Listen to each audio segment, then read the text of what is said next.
Olha, agora ele até fala.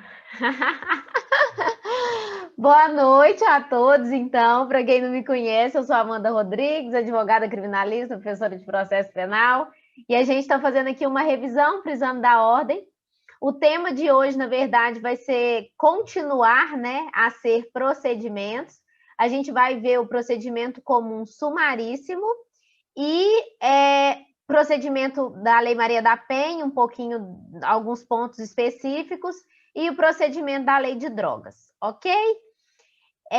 Acho interessante a gente já começar, deixa eu achar ele aqui, a gente já começar pelo procedimento da Lei de Drogas. Espera aí, vou ter que sair. Deixa eu ver se eu acho ele aqui. Rapidinho, turma. Eu e as minhas bagunças, né? Olá, boa noite. Oi, boa noite. Eu estava falando aqui que a sala estava vazia, estava faltando você, estava faltando uma turma aí.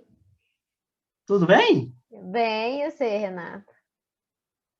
Estamos na luta, né, Amanda? Mas Tá estamos aí tranquilo. chegando, tá chegando. Se não mudar até lá, né, tá ótimo. Ah, mas eu acho que não muda, não.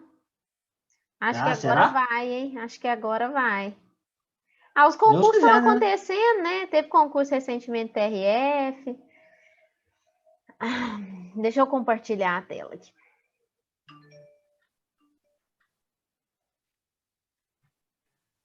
Bora, então. O que a gente vai ver? A gente vai começar a ver procedimento da lei de drogas. Por que a gente vai começar por ele? Porque o procedimento da lei de drogas ele é muito parecido com o procedimento comum sumário e ordinário que a gente já viu. Então, nós vamos deixar o sumaríssimo para depois, para a gente ver, a partir do que a gente já tem em mente do procedimento como ordinário e do sumário, as diferenças da lei de drogas. A gente começa da mesma forma. Na verdade, o que é o procedimento da lei de drogas? Todos os crimes previstos na lei de drogas, eles vão seguir esse rito. É um rito diferente, mas muito parecido. E aí, por isso que a gente vai ver ele primeiro, que as diferenças são poucas. O procedimento se inicia também com a denúncia ou queixa, né? A denúncia ou queixa tem que ter toda a exposição do fato criminoso, e aí a gente mais uma vez se atenta para o artigo 41 do Código de Processo Penal, né? Que tem que conter toda a descrição do fato criminoso, todas as circunstâncias, rol de testemunhas, enfim, a mesma estrutura do procedimento comum ordinário. Feita, então, a denúncia ou queixa, e aí começam as diferenças. O juiz vai determinar a notificação do réu. Lembram que no procedimento comum, o que a gente fazia? O juiz determinava a citação. Lembra? Ele recebia a denúncia e ordenava a citação do réu. Aqui não. Vejam que ele não recebeu. Não há recebimento da denúncia ou da queixa nesse momento. Deixa eu fechar meu WhatsApp aqui, que ele está pitando aqui, pronto. Não há recebimento da denúncia ou da queixa. E aí... Ai, gente, o que eu fiz com... Vocês estão vendo minha tela? Tô. Sim. O que eu fiz com ela aqui, pelo amor de Deus?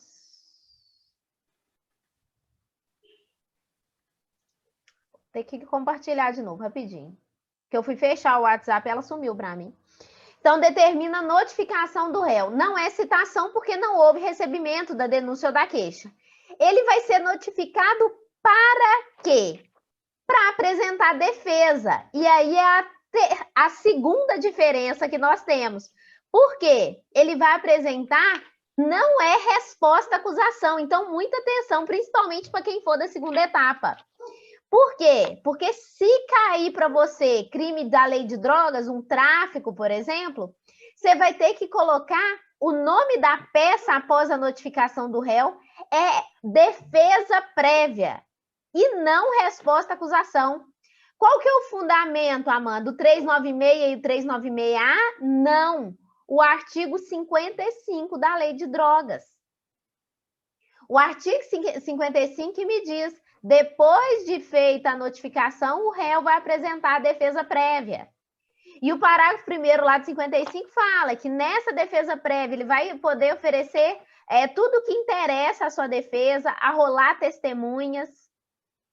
Então, a previsão é a do artigo 55, ok? Lei específica, rito especial.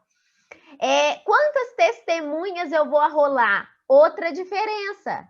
Eu vou arrolar agora 5 testemunhas e não 8 testemunhas, igual no procedimento comum ordinário. Ok? Amanda, o que eu vou alegar na minha defesa na lei de drogas? As teses principais são as mesmas. Artigos 395 e 397. 395, causa de rejeição da denúncia. 397, causas de absolvição sumária. E aí eu quero que vocês se atentem para uma coisa, que é o que prevê o artigo 50, parágrafo 1º da lei de drogas. O que o artigo 50, parágrafo 1º me fala? Da questão do laudo de constatação preliminar de droga. A prova da materialidade do crime de drogas, do crime de tráfico, de uso, eu vou ver se é droga a partir de um laudo de constatação. De um exame pericial para me falar, isso é droga, não é cal, não. Porque já aconteceu, teve gente presa já com cal dentro do carro, dentro do bolso, e o povo falou, uai, mas não é droga, não. Então, por isso, preciso do laudo de constatação. O laudo de constatação, ele deve existir, esse preliminar, ele deve existir para provar a materialidade do delito e para justificar a denúncia. Então, prestem muita atenção. Se eu não tenho o laudo de constatação preliminar, ok? Se eu não tenho esse laudo de constatação preliminar, o que eu vou pedir na minha defesa prévia? Rejeição da denúncia. Por que rejeição da denúncia? Porque eu não tenho justa causa. Lembra da justa causa? Indício suficiente de autoria e prova da materialidade? Nesse momento, a prova da materialidade do crime de drogas é o laudo de constatação preliminar. Amanda, e o laudo definitivo? Não vai fazer, não? Vai. O laudo definitivo vai fazer ao longo do processo. Eu preciso do laudo definitivo para dar sentença condenatória. Eu preciso do laudo definitivo. Aqui no início, veja que nós estamos no início do processo. A gente precisa do laudo de constatação preliminar. Ok? Se eu chegar lá no final, nas alegações finais, tiver laudo de constatação preliminar, mas não tiver laudo definitivo, eu não vou pedir a rejeição mais, eu vou pedir a absolvição. Concordam? Beleza? Tranquilo. Essa é outra diferença, então. Continuando. Agora, depois de apresentada a defesa prévia, o processo vai para a mão do juiz. E aí sim, agora, ele vai receber ou rejeitar a denúncia. Se ele receber, designação de AIJ. Se ele rejeita, recurso em sentido estrito. Lembram? Artigo 581, inciso 1º do CPP. A ideia é a mesma. Aqui, mesma coisa. Mas vamos, então, que ele recebeu, ok? Ele recebeu a denúncia ou queixa e designou audiência de instrução e julgamento.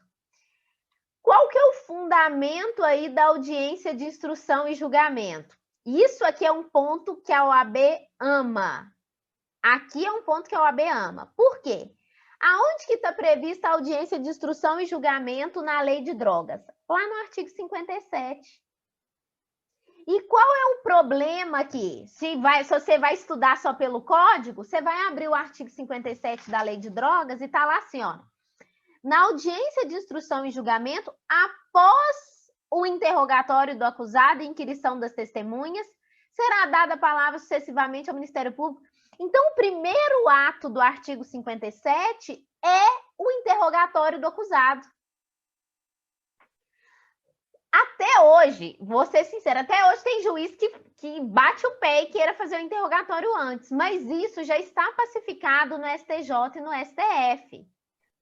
O interrogatório, ele não é mais o primeiro ato. Era assim antes da reforma do CPP de 2008. O CPP era assim. O artigo 400, que a gente viu lá no rito ordinário, ele previu o interrogatório como primeiro ato. Aí a lei de drogas veio em 2006, então com o CPP antigo, e previu a mesma coisa. Só que em 2008 o CPP foi alterado. Foi alterado para quê? Para o interrogatório constar como o último ato e não mais como o primeiro ato. Aí, o que muitos continuaram entendendo? Ah, não, peraí, a lei de drogas é mais específica. É uma lei especial. Ela não pode ser derrogada por uma lei geral, igual é o Código de Processo Penal. E continuaram aplicando isso. Continuaram aplicando interrogatório. Mas hoje, caiu na prova da ordem, o interrogatório, mesmo previsto na lei como primeiro ato, vai ser o último ato. Por quê? Porque a gente tem que fazer uma interpretação em conformidade com a Constituição. E se for o primeiro ato, eu estou violando a ampla defesa e o contraditório. Porque ele não tem o direito de se defender daquilo que foi alegado em audiência. Ok? Então, por isso que eu coloquei o artigo 57 aí, mas atenção, porque a regra é que aplica o artigo 400 do CPP, sendo interrogatório o último ato. Ok? Beleza. Continuando, então, o que vai acontecer na audiência de instrução? Mesma coisa. Vai ouvir, então, a testemunha da acusação, a testemunha da defesa, vai ouvir perito, se tiver, e, por fim, interrogado o acusado. Vai abrir, em regra, qual é a regra geral? As alegações finais serão orais. 20 minutos, prorrogável por mais 10. Primeiro fala o promotor, depois fala a defesa, juiz sentencia na própria audiência.